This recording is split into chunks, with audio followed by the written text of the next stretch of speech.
రగిలే రాళ్ళని పునాది చేసి ఎదగాలని,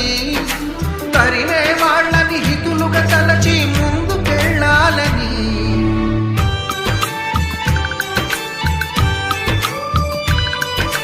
కన్నుల నీటిని కలల సాగుకై వాడుకోవాలని, కాచే నిప్పుని ప్రమిదగా మలచి కాంతి పంచాలని, గుండెతో ధైర్యం చెప్పెను, చూపుతో మార్గం చెప్పెను, అడుగుతో గమ్యం చెప్పెను, నేనున్నానని